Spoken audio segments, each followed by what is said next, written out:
Great news for Social Security and SSI beneficiaries.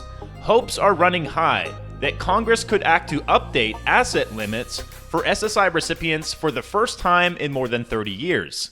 Also, if you're currently receiving Social Security payments, the second round of November Social Security payments will be hitting bank accounts tomorrow, November 16th, just in time for Thanksgiving.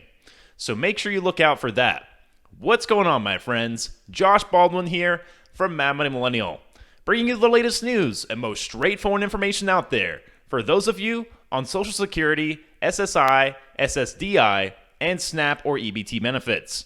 You can do me a giant favor by tapping those like and subscribe buttons, and let's get into this breaking news update regarding the latest in Social Security and SSI benefits information.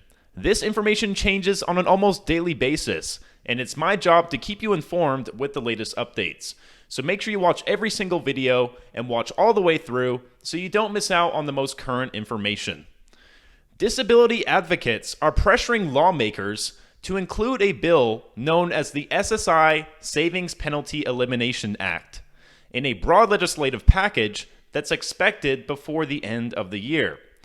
Individual SSI beneficiaries can currently have no more than $2,000 in assets at any given time in order to retain their monthly benefits, whereas married couples are limited to $3,000 under rules that have not changed since the 1980s.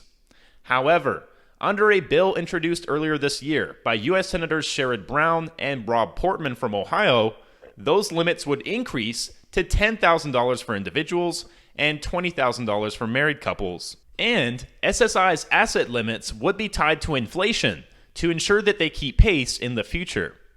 Brown's office told Disability Scoop that there's strong bipartisan support to stop penalizing SSI beneficiaries who are trying to save for emergencies, and there's more momentum to update SSI than ever before, adding that the senator is working to get the changes added to any year-end package.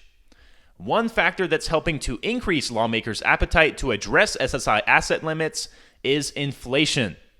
David Goldfarb, Director of Policy at The Arc, said that overall, the feedback from Congress has been positive.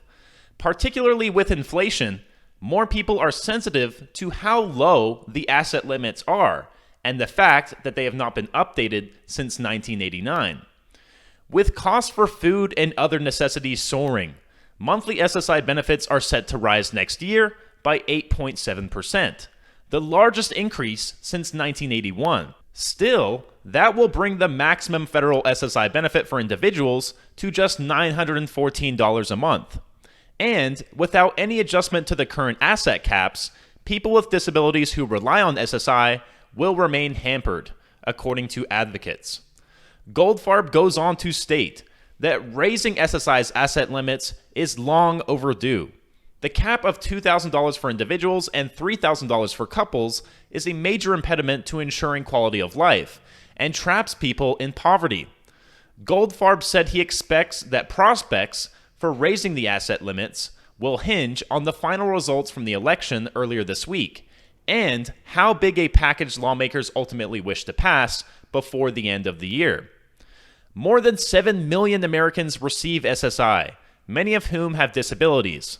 Therefore, it's quite obvious that these benefit adjustments are not only valuable to seniors, but long overdue. In other news, people who do not typically file taxes have a new way to claim a federal tax credit aimed at low to moderate income workers that was temporarily made more generous last year.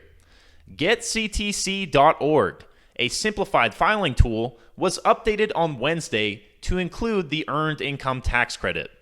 The maximum Earned Income Tax Credit you can claim for tax year 2021 is $1,502 if you have no qualifying children, which increases to $6,728 if you have 3 or more children. To qualify, your adjusted gross income for the year must fall within certain thresholds. The site already lets people submit their information to claim the expanded child tax credit, worth up to $3,600 per qualifying child, as well as the third stimulus check, which amounted to $1,400 per person. The deadline to claim any money owed to you on getctc.org is today, November 15th. The tool targets people who do not typically have a filing obligation with the IRS, including single filers with less than $12,000 in annual income, and married couples who file jointly with less than $25,000. Alright, my Mad Money minions, I hope you found this video helpful. If you did, please leave a like, comment down below any information you might have about your own Social Security or SSI benefits, and maybe you can help someone else out. And of course, hit that subscribe button and notification bell right next to it. Hitting that bell will make sure you get notified exactly when my videos are coming out and not a week or two later. If you're interested in investing, you can now get your one free stock by clicking the link down in the description. If you would like to listen to these videos while you drive in your car, you can now listen to me on my new Spotify station. And lastly, if you'd like to support my channel, you can now own your very own original Mad Money Millennial t-shirt. Colors come in black, gray, red, and white, and the link to my store can be found right under this video. Alright guys, stay safe, stay hustling, and I will talk to you guys again soon.